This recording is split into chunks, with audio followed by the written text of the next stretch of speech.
जय जगन्नाथ सारथी बहुचर्चित ना जहाँकि आपण पूर्वर शुणी एने शुणुंट गोपपुर को फेरी आसी तम मानकर भक्ति भाव देखिक मत भारी खुशी लगुच खुशीर सीमा रोनी मान्यवर खुशी लगुच खुशीर सीमा रोनी मान्यवर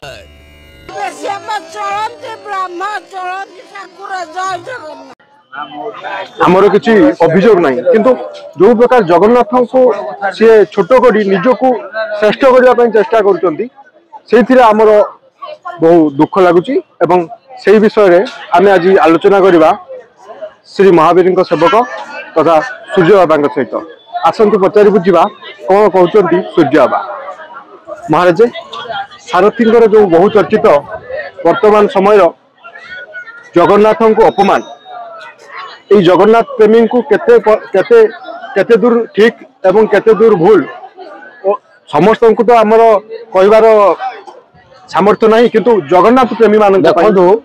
आम भारत वर्ष है सार्वभौमत राष्ट्र आम भारत एक सार्वभौमत गणतांत्रिक राष्ट्र समस्त किसी ना कि निजस्व मत निजस्व ये अच्छी किंतु सी कौटी प्रवचन दिंतु जो भक्त मान सब अच्छा कार्यक्रम करूँ से पर्सनाल मैटर कि महाप्रभु नहीं कि न करूँ कारण जमी आप देखिए गोटे विराट का फटो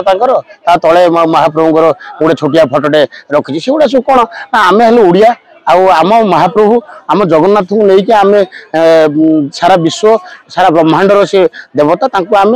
आम ओडिया हिसाब मु एक ओडिशार जड़े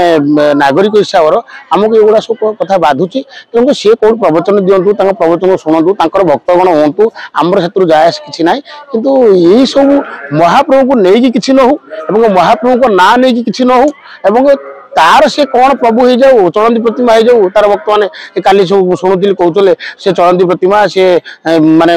जगन्नाथ अवतार ये सब जो कहते एगुड़ा सब घोर पाप आज्ञा यार तो सी निश्चित रूप से तार परिणाम निश्चित भाव में भोगे किंतु यहीटा आम माने जो हृदय भर को बहुत हृदय और आम मान मन भर बहुत कष्ट दौची तेणु या बाबद सरकार भी ये पदक्षेप नियंतु एवं जहाँ भी हो आम महाप्रभु को सी तार कौन करने कथा करूँ कि आम महाप्रभु नहीं कि न करूँ बा किसी से कौन प्रकार फटो ये सब न करूँ युवा सब आमको भल लगुनि ओडिशा प्रति ये गोटे अशोभनीय कथा। जय जगन्नाथ।